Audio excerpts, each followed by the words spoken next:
There's relief in the teeth of the kiss of cold steel. Facts. There's a relief in the teeth of the kiss of cold steel. Basically saying there's release in the thoughts of suicide. Yeah, the kiss of cold steel. Say like, what's up, everybody? We are back. Welcome to the Strawhat Show. And today our boy Ren has dropped a new track, a new thing. I don't know what it is. It's called Troubles. And it looks like it could be a one take. I'm excited about this. You best believe you renegades were quick to let us know that we should react to this. So that's what we're gonna do. All right, let's jump right into it. This is Ren, Troubles.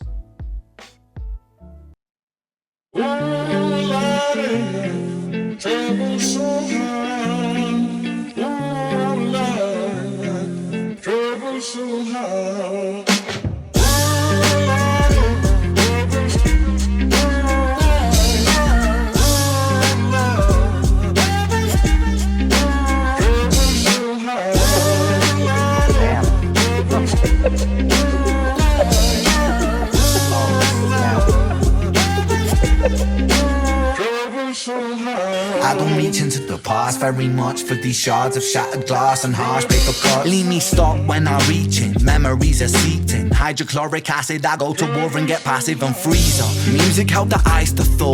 Put the chisel in the middle, swing the hammer of Thor. Pull it out of the impossible, Excalibur sword. Etching notepads full of reasons why my feelings are sore. The first day that I got sick, ejected from... What an intro. There's a lot, there's just a lot of metaphors going on for the passage of time and can things really happen. Music thawed the ice for me. Impossible to pull like Excalibur's sword. The ice to thaw. And technically still keeping these rhyme schemes. Ah to ah. But and I like this very chill, like creepy, almost mystic. Yeah, it's a boom bap. It's a mystical boom bap beat that feels like it's sample based. Kind of reminds me of maybe something like Pete Rock might do a little bit. Maybe it's more like a Dilla mixed with Dilla mixed with like a Premier Dilla.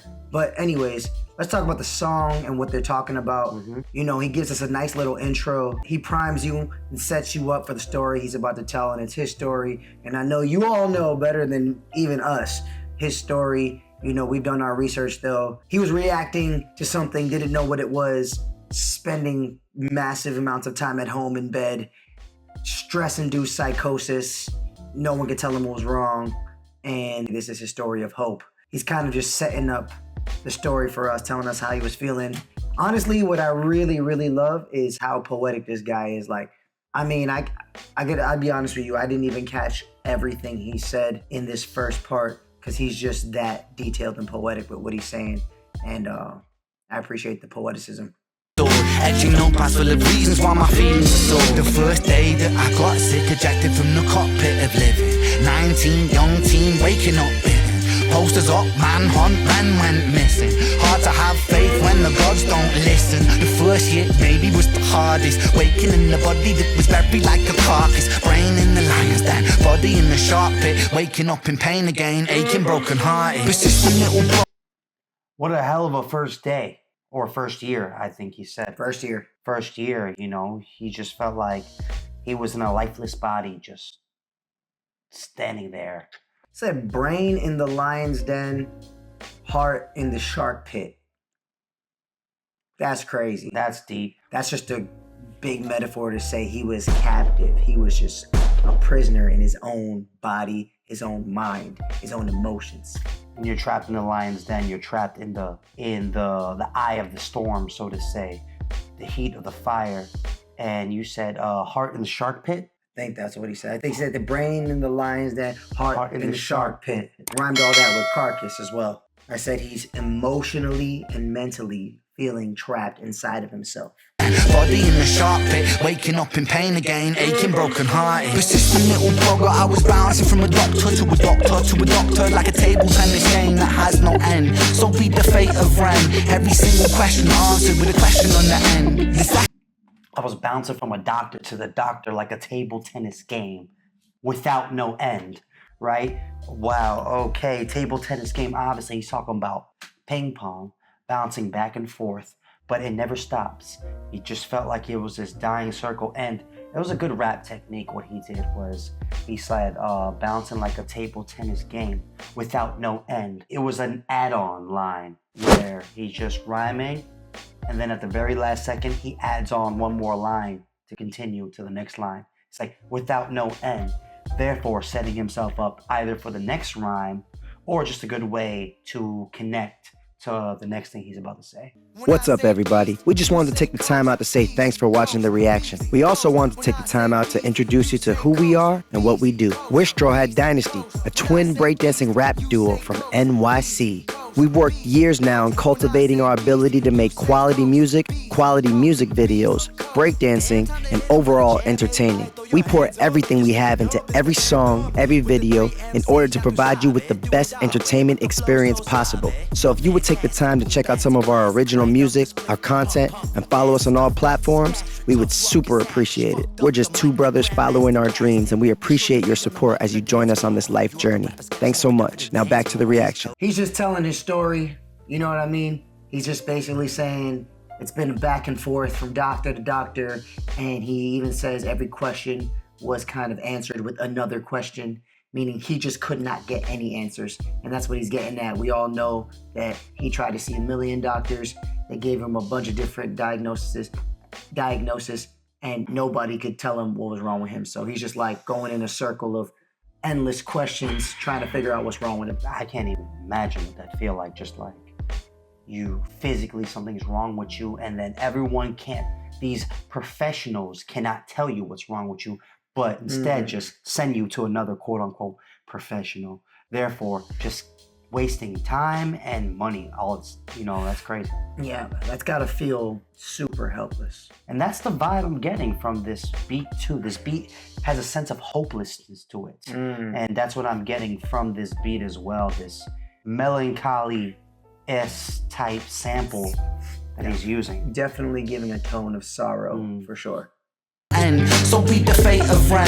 Every single question answered with a question on the end. The second year I came to terms with giving up my dreams. Mine was severed from the means to help me write these rhyme schemes. Brain was inflamed, the fatigue was crushing. Hard to remain sane with your brain combusting. And the third year was murder, living in a purgatory full of worry. Wouldn't live to be 30. Lifestyle hurt me, always in my bed to rearrange the alphabet and all the letters spelled doom. Like years 2 and 3, okay? This guy's been on it for 3 years. That's crazy. I didn't even know it was that long. No, this is year 2 and 3. This happened for way more than 3 years. He's going through all the years right now. Oh, I mean, I'm crazy. I'm amazed that he even got up to 3 years. I didn't know how long he'd been through this. He said from age 19, I believe, to 26 in the beginning. Really? When you read the thing. Oh, damn. That was a long time he's been going through this shit. Wow.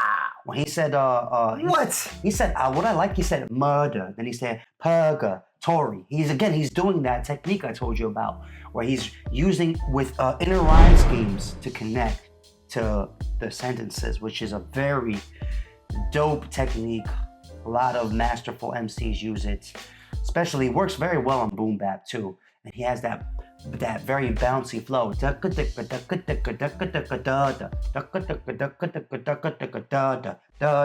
Very also Method Man does this a lot as well. This add-on technique. It's one of my favorite personally when I rap as well. Stuck in purgatory, what can you say, Kind of reminds me of our song Limbo. He could be stuck in limbo. That's crazy though. Right. He sounds like he's literally being tortured. hurt me, always in my bed to rearrange the alphabet and all the letters spelled doom. Light hurt my eyes, popping pills to survive. When you're 23 and mentally you steadily decline. 24 I was poor, disability benefits. What's the benefit of disability? It's irrelevant. 25 and the scars that were etched, they crack. Elastic bands only stretch so far and then snap deep in psychosis. Hallucinations, troubled vision. This is from the underworld, we're conjuring my superstition. Visions from the underworld while conjuring my superstition. That's just like, I think it's a metaphor for like his psychosis. You know what I mean? Like visions of the underworld. Painted this picture of him just like visualizing madness in his own head. He also said, rearrange the alphabet and all the letters spelled doom. He said, I'm receiving disability benefits, But what's the benefit of of disability? What's the benefit of being disabled? Being disabled. That was a good. good one. That was a good one. And another thing, again, I don't know why, but there's a lot of technicality going on here. And you know he's masterful because it doesn't feel like it. And when artists can do a lot of technical techniques in rap and it doesn't feel like it, that's how you know they're a master of their craft. That's just a flip on the wordplay. Disability benefit. What's the benefit of the disability? You know, you're just taking the words and you're flipping them around, changing the sentences. And giving a different meaning. Yeah. Scars that were etched, they crack. Elastic bands only stretch so far and then snap deep in psychosis. Hallucinations, troubled vision. Visits from the underworld were conjuring my superstition. 25, living back at home with my mum, but not because I'm a bum, alone and physically done. So thin, so frail, so weak I'd become, and my skin so pale, never kissed by the sun. One time I carved a hole in my chest just to feel. I wish that was a metaphor, the struggle was real. When you're living in the Holocaust, you buckle and kneel. There's relief in the teeth of the kiss of cold steel. Facts. There's a relief in the teeth of the kiss of cold steel. Basically saying there's release in the thoughts of suicide. Yeah, the kiss of cold steel. I mean, he always say like maybe like the gun in his mouth is like him kissing the barrel. He also says some other very poetic stuff. Some dope shit. Yeah, he says some poetic. He said I lived back at home at age 25. Not because I was a bum. I lived with my mom, not because I was a bum. My skin so pale and white. Yeah. I wasn't kissed by the sun. Yeah, that's what I was thinking. He could have said like, oh, I turned pale because I wasn't in the sun, but he decided to go poetic with it and say, I wasn't being kissed by the sun. It's a beautiful, beautiful way to say, I just didn't go outside. I didn't go outside. He said, I felt a hole in my heart. And then he followed up saying, I wish that was a metaphor. And what's crazy is that all these are metaphors. But the one thing that should have been a metaphor is actually literal. He had a hole in his fucking heart. Did he physically have a hole in his heart? That's what I'm getting from it. I don't know the background, but that's what I'm getting. You could let us know. He could just also be saying like, I had a hole in my heart. Well, he's saying... But then it would be a metaphor. Then it would be a metaphor. Yeah. So maybe he actually had a hole. Did he have a hole in his heart? Let us know in the comments. Did Ren have a hole in his heart during this whole medical escapade of his? Yo, this sounds crazy. I know, this is living in the Holocaust, you buckle and kneel. There's relief in the teeth of the kiss of cold steel. Facts. 26, I'm highly medicated and the pain sophisticated while I'm lying broken naked on my back. I rolled my microphone until my coffin started dropping raw thoughts with the Grim Reaper knocking on the track. But then, man, lo and behold, I heard an angel beckon on this treacherous road. Was a stem cell doctor with a generous glow. In the cell transplant, pulled me out of the cold. And my skin got younger and my body got stronger and my stomach felt hunger for a door that was closed. And my soul heard music for the first time. Beauty was a word I'd use for this gift of gold. Oh Lord, So I think it all started changing at 26. He said, I started writing, recording music. He said, I started writing with a sophisticated pen. And obviously the turning point, he said, was when he ran into a stem cell research doctor. I heard this in his story. So he's documenting it and I believe he's putting it out there online. I think he had a blog. And a stem cell research doctor was moved by his story because I believe the stem cell research doctor, I think, had a son who was going through something similar or something. His son was also sick. He felt a connection and he said, listen, if you could fly yourself out to LA, I'll do the stem cell procedure for free. Damn. Yeah, but you got to get yourself here. And I believe that Ren's fans helped raise the money to get him that plane ticket to go to LA. And after he got this procedure, that's when things started to really change for him. I didn't know that. Yep. He also said when he was like, I said, my pen, I use at the end of my pen, I let my raw thoughts go. I think that might have been a shout out to Chris Webby because Chris Webby has the Raw Thoughts series. And when he was in the East Coast, he actually went to Connecticut and supposedly was in the studio with Chris Webby. And he said the Grim Reaper was at the end of every track. Oof. So like, I can only assume that's definitely a death metaphor. Yeah. Maybe he felt like every track was his last. Like he was gonna die. That's what I was thinking too. Yeah. my body got stronger and my stomach felt hunger for a door that was closed. And my soul heard music for the first time. Beauty was a word I'd use for this gift of gold. Oh Lord, I forgive you. give you, pain that I live through, everything I've been through is yours to hold.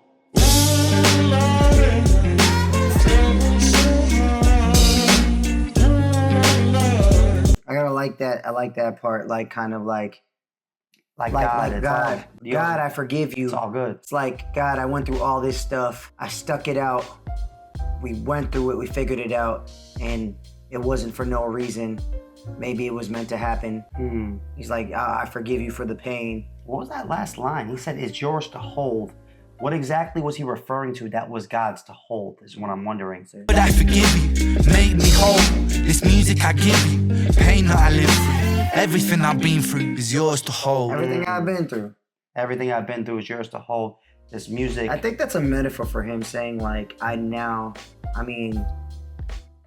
saying he's getting religious, but it kind of sounds like he's telling God, like, I give my life to you now. Like, everything I've been through, it's yours to hold. Like, you take the wheel from here. Well, that's weird because a lot of his fans in the comments say he's something called agnostic, and that supposedly means he doesn't believe in God. I don't know what agnostic means. I don't know what it means. I'm not gonna try and talk shit right now like I know what the fuck that means. It feels like you don't believe in God. Or like what does agnostic mean? Yeah. Tell us in the comments. But I mean, clearly he's talking to God. Like he's saying, Lord, I forgive you. Bruh. I mean, unless there's a metaphor for Lord, he's definitely talking to God. He's definitely talking to God. Yeah. And he's like, everything I've been through, all my pain, struggle, sorrow, it's yours to hold now. It's like, this is my gift to you, I'm guessing. My gift back to you. I'm giving you back my pain. I think maybe he's also saying, like, it's yours to hold, meaning like it's in your hands. Or it's in your hands, or I leave the rest to you. Or like, thank you for taking my pain away. Maybe. I don't know.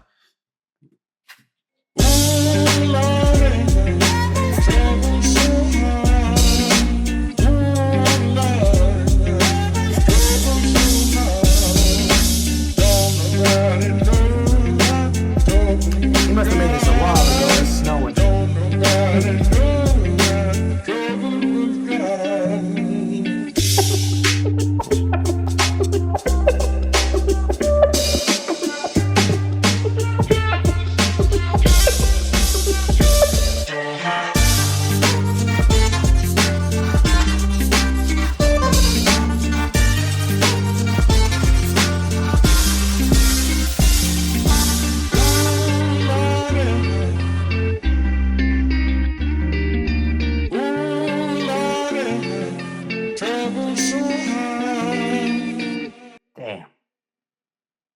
That was hope.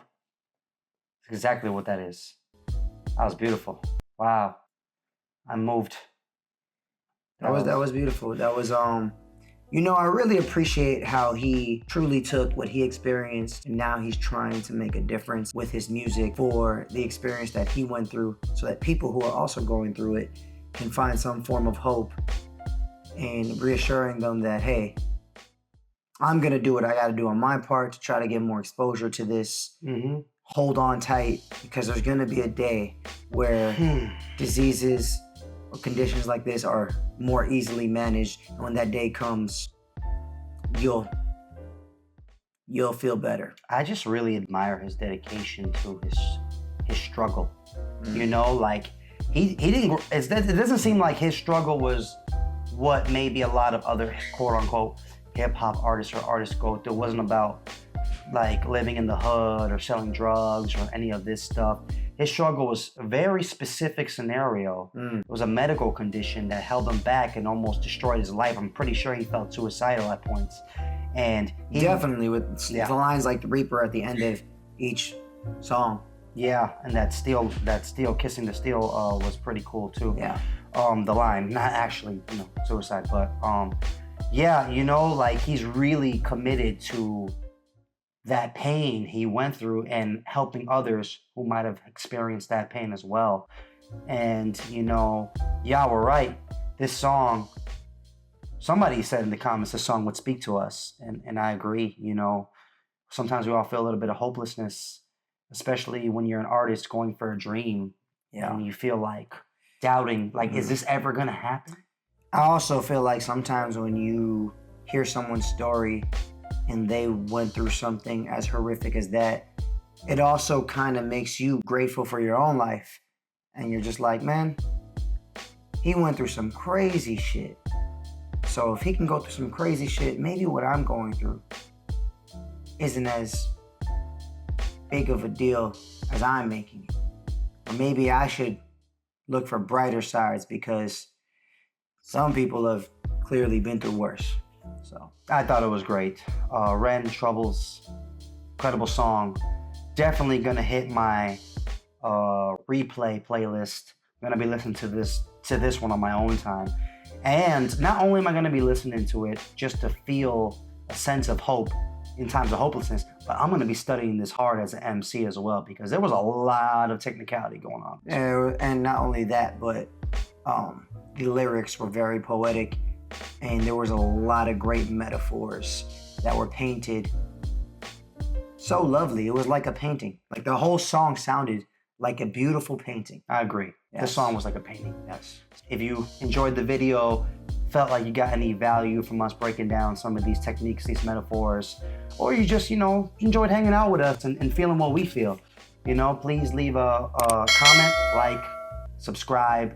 Really helps us push out this video. This damn algorithm, man. Sometimes it's hard to crack, but we still keep pushing, like our song. Yeah, and not just for our benefit, but share this reaction with other people if you truly thought that it was valuable both in the song and in maybe what we had to add on to it, because it seems like Ren is trying to push this song and get exposure for it.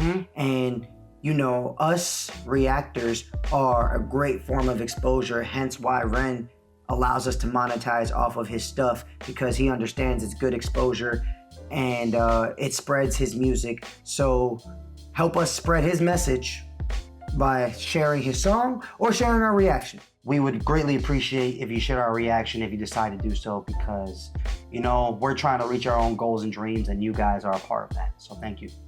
Yeah. Anyways, I'm Tricks the Hooligan. I'm Jules the Buddha Monk. And we are Strawhat Dynasty, your favorite rapping breaking twins from NYC. Peace.